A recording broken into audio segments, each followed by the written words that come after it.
உறங்க செல்வதற்கு முன் இனிய நண்பர்களே, எனக்கு வேறு வழி தெரியலை அப்படின்னு சொல்லிட்டு ஒரு தவறு செய்வதற்கு முன்னாடி மனிதர்கள் பேசுவதை நீங்கள் கேட்டிருப்பீங்க. எனக்கு அந்த சூழல் தெரியல, அதனால் திருடிட்டேன், அதனால் இந்த தப்பை பண்ணிட்டேன், அந்த நேரத்தில் வேறு எந்த ஆப்ஷனும் எனக்கு இல்லை அப்படின்னு சொல்லிட்டு மனிதர்கள் சொல்வதை நீங்கள் கேட்டிருப்பீங்க. பொதுவாகவே கோர்ட்டில் குற்றவாளி கூண்டில் இருக்கிறப்போ இந்த கொலைகாரன், திருடன், கற்பழித்தவன், கற்பழிப்பால் பாதிக்கப்பட்டவங்க, இப்படி அனைத்து குற்றவாளிகளும் இந்த வார்த்தையை உபயோகிப்பாங்க. அந்த நேரத்தில் எனக்கு ஒன்றும் தெரியல சார், என்ன பண்ணுறதுன்னு தெரியலன்னுவாங்க. இதுதான் இன்றைக்கான இந்த இரவு பொழுதுற கண்டென்ட்டு. அது என்ன அது அப்படின்னா, சூழல் ஒரு மனிதனை முரடனாக்கிறது, திருடனாக்கிறது, கோவக்காரனாக்கிறது, கொலைகாரனாக மாற்றுறது, திருடனாக்கிறது, அழ வைக்கிறது, சிரிக்க வைக்கிறது, தற்கொலை செய்து கொள்ள வைப்பது எல்லாமே சூழல் தான்.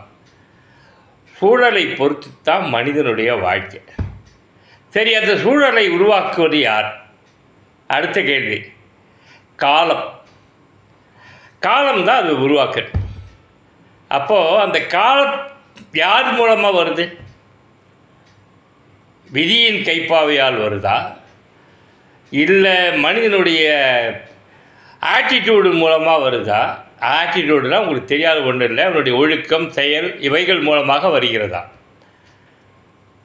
இதுக்கெல்லாம் தான் ஆன்மீகத்தில் பதிலே இல்லை. அப்போ எதுதான் அந்த காலத்தை தருது, அந்த சூழலை தருது? அந்த சூழல் உருவாகி உனக்கு இப்படியான கொலைகாரன், திருடன், மொல்ல மாதிரி முடித்தவங்க, இல்லை நல்லவன், ஏதோ ஒருத்த சூழல் தானே தருது. அந்த சூழலை தரக்கூடிய நிர்பந்தம் என்ன? இப்படியெல்லாம் கேள்விகள் தொடர்ந்து கொண்டே போகும். இதைத்தான் ஆன்மீகம் சொல்கிறது. மனிதா, நீ ஒரு அற்ப சதைப்பிண்டம். உனக்கு முயற்சி செய்வதற்கு மட்டும்தான் உரிமை இருக்குது. முயற்சியை தவிர்த்து வேறு எந்த விதமான அதிகாரமும் தரப்படவில்லை. இதை புரிஞ்சிக்க மாட்டேங்கிறான் மனுஷன். அதைத்தான் ரமண மகரிஷிலேருந்து, ஓஷோலேருந்து, உலகத்தில் இருக்கிற அத்தனை ஞானிகள், ஜீசஸ்லேருந்து, அதுக்கப்புறம் வந்த முகமது நபி உட்பட சொல்கிறேன். இந்த விஜயகுமாரும் சொல்கிறேன், அனுபவத்தில் 61 வயசை கடந்து சொல்கிறேன். சூழல் மட்டுமே வாழ்க்கை. அந்த சூழல் யார் கையில் இருக்குது? காலத்தின் கையில் இருக்கிறது. புரிதல் என்பது